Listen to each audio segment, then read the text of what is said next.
वंदे मातरम विद्यार्थियों, quick revision की श्रृंखला के अंतर्गत कक्षा 12 की पॉलिटिकल साइंस के अध्याय 6 अंतर्राष्ट्रीय संगठन का आज अध्ययन करेंगे। तो आइए शुरू करते हैं। अंतर्राष्ट्रीय संगठन, तो मैं क्विक रिवीजन के संदर्भ में वीडियो को शॉर्ट से शॉर्ट बनाने का प्रयास कर रहा हूं, लेकिन ये पार्ट इम्पोर्टेंट है और इसमें खास करके संयुक्त राष्ट्र संघ के बारे में, उसके अंगों के बारे में थोड़ी विशेष जानकारी देने का प्रयास कर रहा हूं। तो ये वीडियो थोड़ा लंबा हो सकता है, लेकिन निकट भविष्य में आपके सामान्य ज्ञान की दृष्टि से या किसी भी कंपटीशन की दृष्टि से ये बहुत महत्वपूर्ण है, इसलिए इसको थोड़ा ध्यान से देखें। तो अंतर्राष्ट्रीय संगठनों की आवश्यकता, पहला टॉपिक है कि अंतर्राष्ट्रीय संगठनों की आवश्यकता क्यों पड़ती है। तो पहला तो है, अंतर्राष्ट्रीय संगठन युद्ध और शांति के मामलों में सहायता करते हैं, यानी अंतर्राष्ट्रीय स्तर के जो भी विवाद है उनको सुलझाने में मदद करते हैं। इसके अलावा अंतर्राष्ट्रीय संगठन सहयोग करने के उपाय और सूचनाएं जुटाने में सहायता करते हैं। इसके अलावा अंतर्राष्ट्रीय संगठन नियमों और नौकरशाही की एक रूपरेखा दे सकता है, ताकि सदस्यों को ये विश्वास हो कि आने वाली लागत में सभी की समुचित भागीदारी होगी, लाभ का बंटवारा न्यायोचित होगा और कोई सदस्य उसे समझौते में शामिल हो जाता है तो वह समझौते के नियम और शर्तों का पालन करेंगे। इस तरह से अंतर्राष्ट्रीय संगठनों की महती आवश्यकता होती है। अब एक पहला बिंदु है कि प्रथम विश्व युद्ध के बाद में विश्व के कुछ प्रमुख देशों ने मिलकर एक अंतर्राष्ट्रीय संगठन राष्ट्र संघ या लीग ऑफ नेशन की स्थापना की थी, लेकिन ये संगठन या ये जो द्वितीय विश्व युद्ध को रोकने में विफल रहा। खास करके द्वितीय विश्व युद्ध के पूर्व ही लीग ऑफ नेशन इतना प्रभावी तरीके से काम नहीं कर पाया और संयुक्त राष्ट्र संघ यानी लीग ऑफ नेशन के उत्तराधिकारी के रूप में संयुक्त राष्ट्र संघ की स्थापना 24 अक्टूबर 1945 को हुई। 51 देशों द्वारा इसके घोषणा पत्र पर हस्ताक्षर करने के साथ ही यूएनओ या संयुक्त राष्ट्र संघ की स्थापना हुई और 26 जून 1945 को 50 देशों ने हस्ताक्षर किए थे और पोलैंड ने 91 देश के रूप में 15 अक्टूबर को 1945 को हस्ताक्षर किए। इस तरह से 51 जो संस्थापक देश थे इन्होंने हस्ताक्षर किए और भारत 30 अक्टूबर 1945 को इसमें शामिल हुआ था। हालांकि उस समय भारत गुलाम था, अंग्रेजों का गुलाम था, स्वतंत्र देश नहीं था। फिर भी यूएनओ की जो स्थापना 24 अक्टूबर को हुई थी, उसके 6 दिन बाद ही 30 अक्टूबर को भारत इसमें शामिल हो गया था। इसका उद्देश्य अंतर्राष्ट्रीय झगड़ों को रोकना और राष्ट्रों के मध्य सहयोग स्थापित करना है। और यूएनओ यानी बार बार मैं संयुक्त राष्ट्र संघ का नाम लेने के बजाय यूएनओ कहूँगा, तो आप उसको समझ लेना ताकि कम समय में ये रिवीजन हो जाए। तो यूएनओ का जो मुख्यालय है वो न्यूयॉर्क में स्थित है और 2011 में इसके सदस्यों की संख्या 193 थी। और जो दक्षिण सूडान, अफ्रीका महाद्वीप का जो देश है, सूडान के विभाजन होने के बाद में वो 193वां देश 2011 में बना था और वर्तमान में भी इसके सदस्य संख्या में कोई परिवर्तन नहीं हुआ है। अब यूएनओ यानी संयुक्त राष्ट्र संघ के 6 अंग है, मुख्य रूप से जो 6 अंग उनमें से सुरक्षा परिषद, आम सभा या महासभा भी जिसको कहते हैं, सचिवालय है, अंतर्राष्ट्रीय न्यायालय, आर्थिक और सामाजिक परिषद और न्यायशीता परिषद या न्यास परिषद भी कहते हैं इसको। तो ये इसके 6 मुख्य संगठन है और अंग है। और यूएनओ की 6 भाषाएं हैं जो राजभाषा के रूप में स्वीकृत है। इनमें से पहली है अरबी, चीनी, अंग्रेजी, रूसी, फ्रांसीसी और स्पेनिश। ये 6 भाषाएं हैं, अरबी, चीनी, अंग्रेजी, रूसी और फ्रांसीसी और स्पेनिश। लेकिन जो कार्य संचालन की भाषाओं के रूप में 2 भाषाएं ही स्वीकृत है, यानी इसकी जो सारी कार्रवाई होती है वो 2 भाषाओं में होती है, वो है अंग्रेजी और फ्रांसीसी। नेक्स्ट है सुरक्षा परिषद। अब एक संयुक्त राष्ट्र संघ के जो अंग है उनके बारे में थोड़ा सा डिटेल में देखेंगे। तो सुरक्षा परिषद है, ये यूएनओ का सबसे महत्वपूर्ण अंग है। इसमें 5 स्थायी सदस्य देश है। अब कौन कौन से देश है, तो चीन है, फ्रांस, अमेरिका, रूस और ब्रिटेन। इन्हें विशेष अधिकार या वीटो प्राप्त है। और अस्थायी जो 10 सदस्यों का चुनाव है आम सभा द्वारा 2 वर्षों के लिए किया जाता है। तो इस तरह से इसके सुरक्षा परिषद के 5 + 10 यानी 15 सदस्य होते हैं, जिनमें से 5 स्थायी सदस्य जिनको वीटो प्राप्त होता है। और इसे दुनिया का पुलिसमैन भी कहा जाता है, यानी विश्व में जहाँ भी कोई भी संघर्ष या ऐसी कुछ स्थिति होती है तो उससे संबंध में जो प्रस्ताव पारित किए जाते हैं उसमें सुरक्षा परिषद का सबसे महत्वपूर्ण योगदान होता है। उसके बाद में दूसरा जो संयुक्त राष्ट्र संघ का अंग है वो है आम सभा। 193 देशों के प्रतिनिधि इसमें शामिल होते हैं और सभी को समान मताधिकार है, यानी प्रत्येक देश को समान अधिकार है। और प्रमुख निर्णय हेतु 2/3 और अन्य में सामान्य बहुमत की आवश्यकता होती है और निर्णय सभी सदस्यों पर बाध्यकारी नहीं होते। आम सभा में जो निर्णय लिया जाता है वो बाध्यकारी नहीं होता और इसे विश्व की लघु संसद की उपाधि भी दी गई है, क्योंकि विश्व के सभी देशों के जो प्रतिनिधि है इसमें शामिल है। इसका मुख्यालय न्यूयॉर्क में है। और संयुक्त राष्ट्र महासभा की एकमात्र भारतीय जो महिला अध्यक्ष रही है वो थी विजय लक्ष्मी पंडित। तो ये भी एक जीके का बहुत इंपॉर्टेंट प्रश्न है। उसके बाद में नेक्स्ट जो उसका अंग है वो है सचिवालय। संयुक्त राष्ट्र संघ के जो महत्वपूर्ण अंगों में सचिवालय है, ये अन्य प्रमुख संगठनों के लिए एक अंतर्राष्ट्रीय स्टाफ की तरह कार्य करता है और इसका जो प्रधान होता है वो महासचिव होता है और जिसकी नियुक्ति सुरक्षा परिषद की सलाह पर आम सभा द्वारा 5 वर्षों के लिए होती है। और महासचिव इसका सबसे महत्वपूर्ण पद है, या इसका महासचिव है वो सर्वाधिक दिखने वाला सार्वजनिक चेहरा और इसका प्रधान प्रतिनिधि होता है।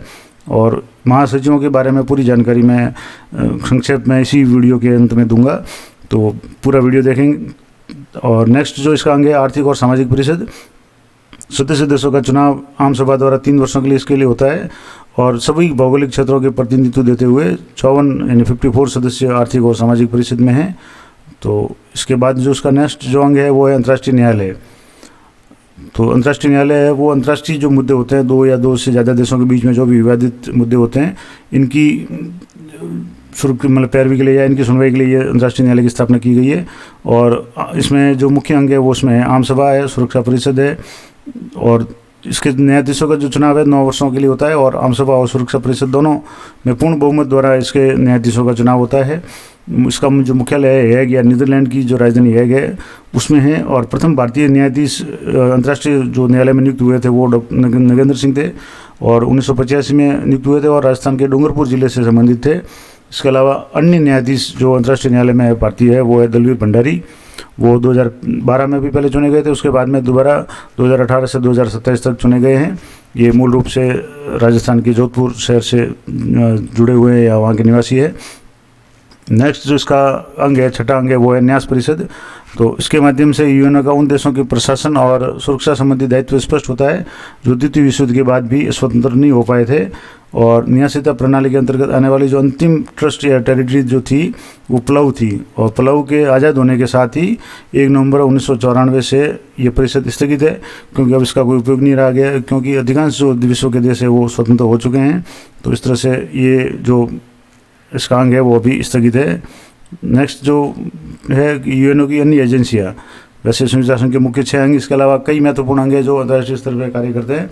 इसमें सबसे महत्वपूर्ण अंग है WHO, विश्व स्वास्थ्य संगठन या वर्ल्ड हेल्थ ऑर्गेनाइजेशन।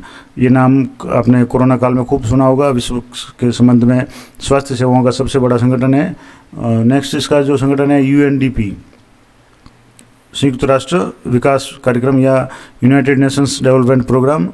इसके अलावा UNHRC, संयुक्त राष्ट्र मानवाधिकार आयोग या यूनाइटेड नेशंस ह्यूमन राइट्स जो काउंसिल है, ये विश्व लेवल के या अंतर्राष्ट्रीय लेवल के जो मानवाधिकार से संबंधित मामलों की सुनवाई वगैरह का कार्य करता है।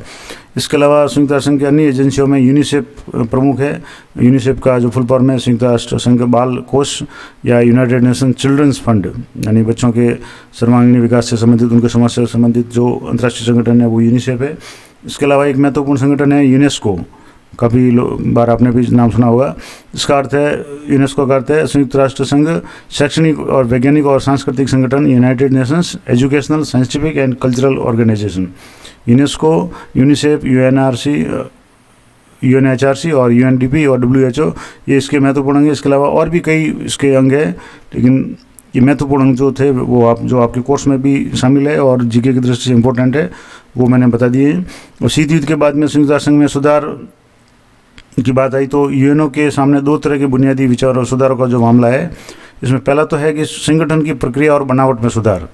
संयुक्त राष्ट्र संघ की जो प्रक्रिया है और बनावट है उसमें सुधार के लिए कई सुझाव आए हैं, जिसमें पहला सुझाव है कि इसके तहत सुरक्षा परिषद में स्थायी और अस्थायी सदस्यों की संख्या बढ़ाई जाए। यानी विशेष कई देशों की जो मांग है कि इसमें स्थायी सदस्यों की संख्या बढ़ाई जाए और अस्थायी सदस्यों की यानी 5+10 जो है उसको बढ़ाया जाए। विशेषकर एशिया, अफ्रीका और दक्षिण अमेरिका के ज़्यादा देशों को इसमें सदस्यता दी जाए, क्योंकि इनका प्रतिनिधित्व बहुत कम है और विश्व लेवल में देखा जाए तो इन महाद्वीपों में देशों की संख्या काफ़ी ज़्यादा है। इसके अलावा अमेरिका और पश्चिमी देश इसके बजट से जुड़ी प्रक्रिया और इसके प्रशासन में सुधार चाहते हैं। तो इस तरह से ये बुनियादी सुधार है। और जो नेक्स्ट जो सुधार की जो मांग है उसमें है न्यायाधिकार में आने वाली मुद्दों की समीक्षा संबंधी सुधार, यानी संयुक्त राष्ट्र संघ के अधिकार क्षेत्र में क्या क्या आ रहे हैं उनके बारे में। तो इस संबंध में कुछ देश चाहते हैं कि संगठन शांति और सुरक्षा से जुड़े मामलों में ज़्यादा प्रभावकारी भूमिका निभाए, यानी इसका काम है वो शांति और सुरक्षा से संबंधित ही रहे।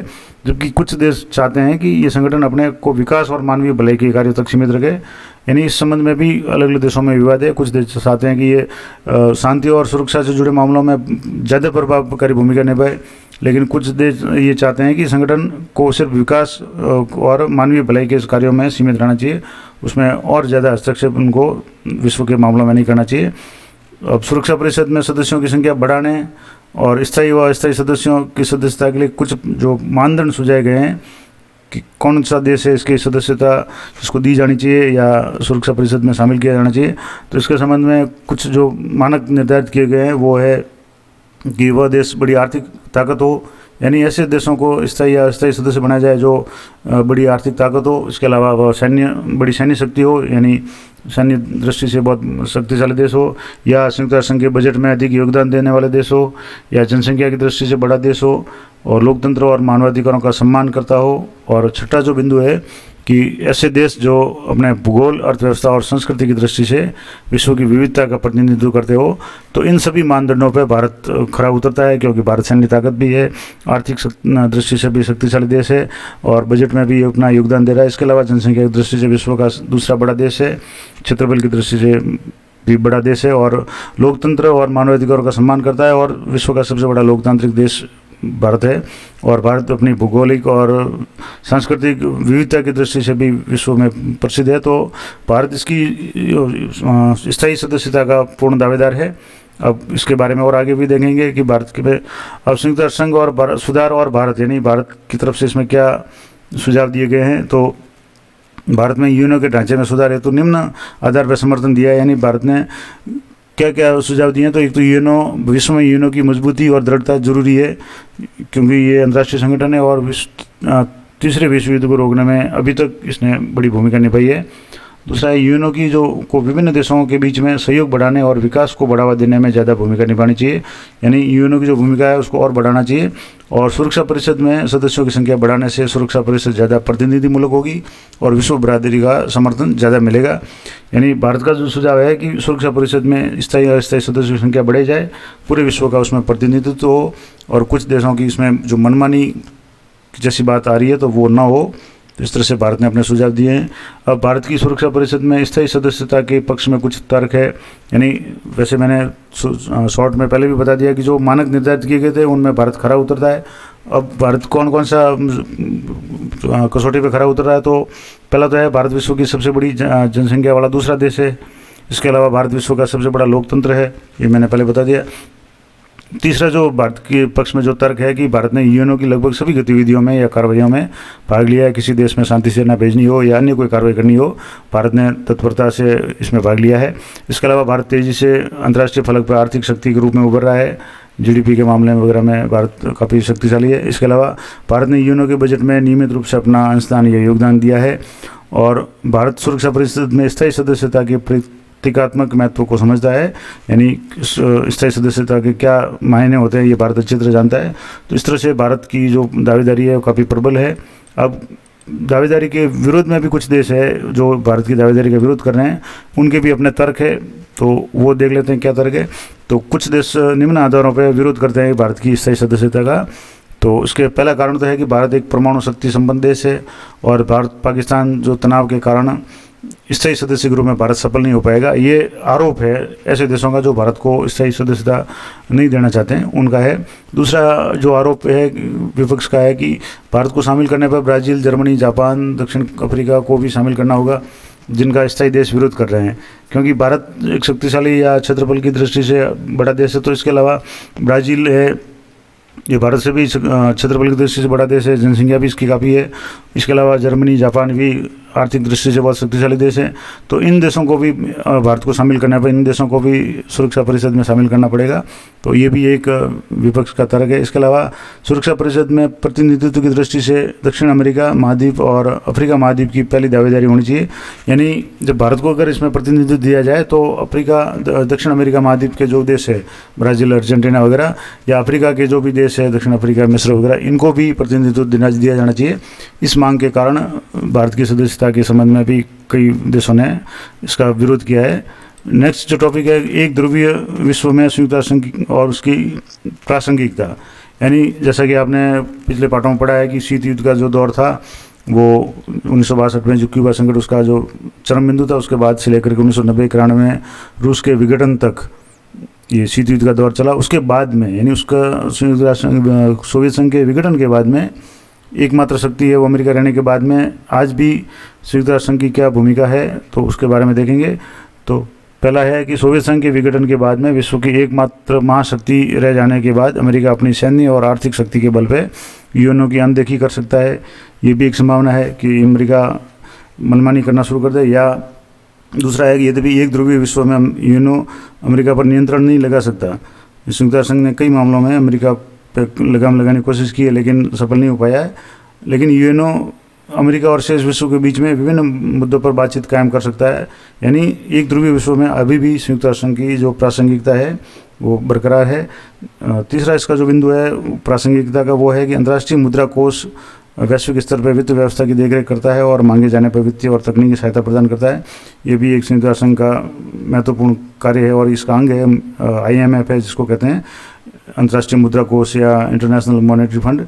इसके अलावा जो चौथा बिंदु है कि झगड़ों और सामाजिक आर्थिक विकास के मुद्दों पर यूएनओ के जरिए 193 देशों को एक साथ किया जा सकता है। यानी संयुक्त राष्ट्र संघ की सबसे बड़ी उपयोग ये है कि विश्व के 193 देश इसके सदस्य है, तो किसी भी मुद्दे पे 193 देश शामिल हो सकते हैं। ये इसका महत्व है। इसके अलावा शेष विश्व यूएनओ के मंच के माध्यम से अमेरिकी रवैये और नीतियों पर कुछ न कुछ अंकुश लगा सकते हैं। यानी संयुक्त राष्ट्र संघ अभी भी अमेरिका पर अंकुश लगाने में कारगर है, क्योंकि विश्व के सारे जो देश है इसके सदस्य है और आज विभिन्न समाजों और मुद्दों के बीच में आपसी तार जुड़ते जा रहे हैं और आने वाले दिनों में पारस्परिक निर्भरता बढ़ती जाएगी। इसलिए यूएनओ का महत्व निरंतर बढ़ता रहेगा। यानी संयुक्त राष्ट्र संघ का जो महत्व है कभी भी कम नहीं हो सकता। तो ये इसका प्रासंगिकता थी। अब संयुक्त राष्ट्र संघ के जो महासचिव है उनके बारे में संक्षेप में थोड़ी जानकारी ले लेते हैं। तो सबसे पहले जो महासचिव थे वो ट्रिगवेली थे। उनका कार्यकाल 1946 से लेकर 1952 तक रहा। ये नॉर्वे के निवासी थे और वकील थे पेशे से और विदेश मंत्री भी वहाँ के रह चुके थे। और भारत पाक जो युद्ध हुआ था उसमें युद्ध विराम का प्रयास करने में ये इन्होंने प्रयास किया था और कोरिया युद्ध को समाप्त करने में ये नाकाम रहे थे। इस तरह से संयुक्त राष्ट्र संघ के जो पहले महासचिव थे वो ट्रिगवेली थे। तो ये भी एक जीके का प्रश्न हो गया। उसके बाद में दूसरे जो महासचिव संयुक्त राष्ट्र संघ के थे वो थे डैग हैमरशेल्ड। ये डैग हैमरशेल्ड है, इनका कार्यकाल 1953 से लेकर 1961 तक रहा। ये स्वीडन के निवासी थे, वकील और अर्थशास्त्री थे और स्वेज नहर विवाद पे को सुलझाने हेतु कार्य किया था और कांगो संकट समाधान हेतु इनको मरणोपरांत शांति पुरस्कार भी दिया गया था। तो डैग हैमरशेल्ड, अब स्वेज नहर क्या थी? तो स्वेज नहर आपको पता होगा मिस्र से जुड़ी हुई है और भूमध्य सागर और लाल सागर को जोड़ने वाली नहर है। इसके बारे में और अगर जानकारी चाहते हैं तो मैं विस्तृत में वीडियो बनाकर आपको इस चैनल पर अपलोड कर दूंगा। आप कमेंट बॉक्स में ज़रूर इसके बारे में बताएं कि अगर आपको किसी भी टॉपिक पे कुछ भी जानकारी की ज़रूरत है तो कमेंट करके बताएं, मैं प्रयास करूंगा। और नेक्स्ट जो संयुक्त राष्ट्र संघ के महासचिव थे वो थे यू थांट है, वो बर्मा के थे, यानी म्यांमार के थे। ये 1961 से 1971 तक संयुक्त राष्ट्र संघ के महासचिव रहे और एक पेशे से शिक्षक थे, राजनीतिज्ञ थे। और क्यूबा मिसाइल संकट यानी 1962 का जो क्यूबा मिसाइल संकट जिसको अपन शीत युद्ध का चरम बिंदु मानते हैं, उसके समाधान के लिए भी इन्होंने काफ़ी प्रयास किए थे। इसके बाद में है कुर्द वाल्दीम है। इनका कार्यकाल 1972 से लेकर 1981 तक रहा। ये ऑस्ट्रिया के निवासी थे। आपको जानकारी के लिए बता दूं कि कई लोग ऑस्ट्रिया और ऑस्ट्रेलिया में कन्फ्यूज होते हैं, तो आपको कन्फ्यूज नहीं होना है। ऑस्ट्रिया है वो यूरोप का एक देश है, जबकि ऑस्ट्रेलिया है वो न्यूजीलैंड के पास एक अलग से महाद्वीप है जिसको ऑस्ट्रेलिया या ओशनिया महाद्वीप कहते हैं। तो दोनों बिल्कुल अलग है। ऑस्ट्रिया एक छोटा सा देश है जबकि ऑस्ट्रेलिया क्षेत्रफल की दृष्टि से बहुत बड़ा देश है और अलग महाद्वीप है। तो उसके अलावा ये कुर्द वादी में कूटनीतिक थे यानी राजनेता थे। इसके अलावा विदेश मंत्री भी थे और बांग्लादेश में राहत का अभियान की इन्होंने देखरेख की थी। उनके बाद में जो नेक्स्ट जो महासचिव बने वो थे जेवियर पेरेज डी क्यूआर। ये 1982 से लेकर 1991 तक महासचिव रहे। ये पेरू के निवासी थे। पेरू कौन से महाद्वीप में है? तो ये दक्षिण अमेरिका महाद्वीप में। चिली, पेरू ये दक्षिण अमेरिका महाद्वीप के, ब्राज़ील, अर्जेंटीना आदि सारी दक्षिण अमेरिका महाद्वीप के देश हैं। ये पेशे से वकील और राजनीतिक थे और अफगानिस्तान व अल साल्वाडोर में शांति हेतु इन्होंने प्रयास किए थे और फॉकलैंड युद्ध के बाद में इन्होंने ब्रिटेन और अर्जेंटीना के बीच में मध्यस्थता का प्रयास किया था। तो इस तरह से जेवियर पेरेज डी क्यूआर संयुक्त राष्ट्र संघ के महासचिव थे। उनके बाद में जो नेक्स्ट महासचिव थे वो थे बुतरस घाली। ये बुतरस घाली 1992 से लेकर 1996 तक रहे महासचिव। मिस्र के निवासी थे, अफ्रीका महाद्वीप से ये जुड़े हुए थे। ये पेशे से राजनीतिक थे, विधिवेत्ता भी थे और विदेश मंत्री भी रह चुके थे। An agenda for piece report इन्होंने जारी की थी और मोजाम्बिक में यूएनओ का जो सफल अभियान है इनके कार्यकाल में ही चलाया गया था। तो बुतरस घाली है। इनके बाद में कोफी अन्नान ये भी अफ्रीका महाद्वीप के निवासी थे, यानी जो मिस्र है वो भी अफ्रीका महाद्वीप में और घाना भी अफ्रीका महाद्वीप में। तो 1997 से 2006 तक ये संयुक्त राष्ट्र संघ के महासचिव रहे, घाना निवासी। और इराक पे अमेरिकी हमले को अवैध उन्होंने करार दिया था। और 2005 में मानवाधिकार परिषद और शांति संस्थापक आयोग की उन्होंने स्थापना की थी और विश्व शांति के लिए काफ़ी प्रयास किए थे, और इसी कारण उनको 2001 का नोबेल शांति पुरस्कार भी दिया गया था। तो कोफी अन्नान भी काफ़ी इम्पोर्टेंट है और जीके की तरफ से ये सभी इम्पोर्टेंट है। इसके बाद नेक्स्ट जो महासचिव थे वो थे बान की मून। 2007 से लेकर 2016 तक बान की मून है दक्षिण कोरिया के मूल निवासी थे और ये विदेश मंत्री रह चुके थे, कूटनीतिक भी थे और इस पद पर पहुंचने वाले दूसरे एशियाई थे। यानी पहले एशियाई जो बर्मा के यूथान थे, उनके बाद में जो दूसरे एशियाई थे वो बान की मून थे और इन्होंने परमाणु निशस्त्रीकरण पे काफ़ी जोर दिया। और अंतिम जो संयुक्त राष्ट्र संघ के जो महासचिव है वो है एंटोनियो मैनुअल ओलिवेरा गुटेरस, या एंटोनियो गुटेरस जिनको शॉर्ट में कहा जाता है, यानी अभी जो वर्तमान में चल रहे हैं। ये 2017 से लगातार कार्य कर रहे हैं और पुर्तगाल के ये पूर्व प्रधानमंत्री है और 9वें महासचिव है। पुर्तगाल यानी यूरोपीय देश से संबंधित है। तो इस तरह से इस पार्ट का जो क्विक रिवीजन पूरा हुआ, मैंने संक्षेप में पूरे पार्ट का रिवीजन करने का प्रयास किया है और संयुक्त राष्ट्र संघ के संबंध में थोड़ी सी विस्तृत जानकारी दी है। तो राजनीति विज्ञान कक्षा 12 के अन्य जो भी अध्याय हैं उनके क्विक रिवीजन के वीडियो और वन लाइनर प्रश्नों के यानी मल्टीपल चॉइस क्वेश्चंस के वीडियो के लिए पूरे पार्टों के वीडियो मैंने इस चैनल पे अपलोड कर रखे हैं, तो वहाँ आप देख सकते हैं। और अगर मान लो आपको नहीं मिले तो मैं डिस्क्रिप्शन में सारे वीडियो की लिंक दे दूँगा, तो वहाँ से आप सारे वीडियो को एक बार देख सकते हैं। तो मिलते हैं नेक्स्ट वीडियो में, तब तक जय हिंद, जय भारत।